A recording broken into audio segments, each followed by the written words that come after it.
嗨，大家好，今天咱们做点什么吃呢？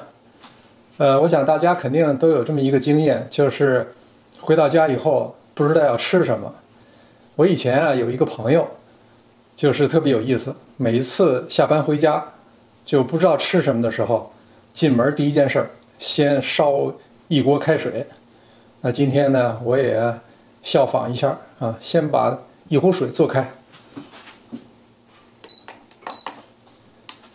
当然我是有计划了啊，我那个朋友就是没计划，这时候就去这个冰箱里边去看啊，到底有什么，然后再决定做什么吃的。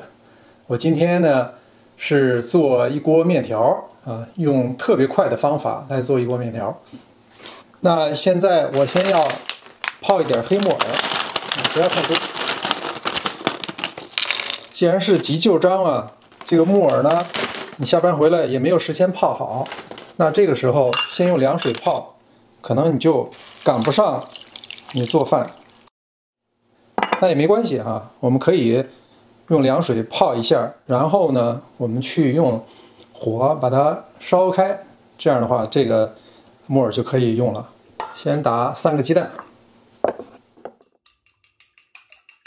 切一下葱和蒜。这个菠菜是菠菜叶，没有梗，是从Costco买的，就比较方便。我们把它过一下水，简单的洗一下就可以。水已经开了，接下来我们来煮面条。如果是挂面，不容易粘，所以不用等到水开就可以下面条。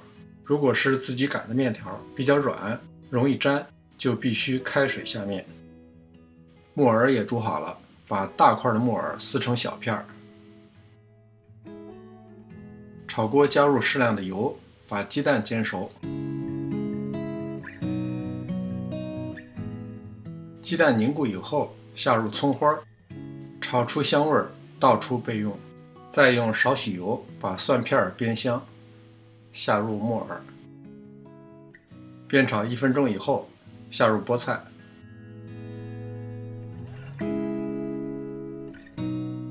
菠菜断生以后，立刻关火，下入鸡蛋。这时候面条应该已经煮好了，下入炒好的鸡蛋和蔬菜，加1汤匙盐，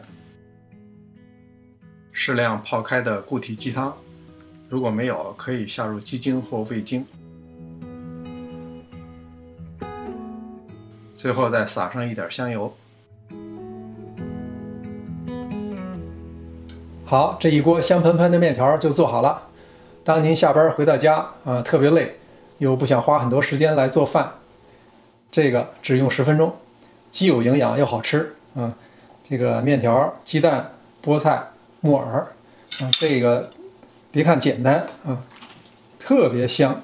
我每一次当我不想做饭的时候，我就做这么一锅面条，吃起来还特别舒服。您不信，下次也试一试。保证全家都喜欢。临走前呢，别忘了点赞订阅。这里是上师厨房，期待与您下次见面。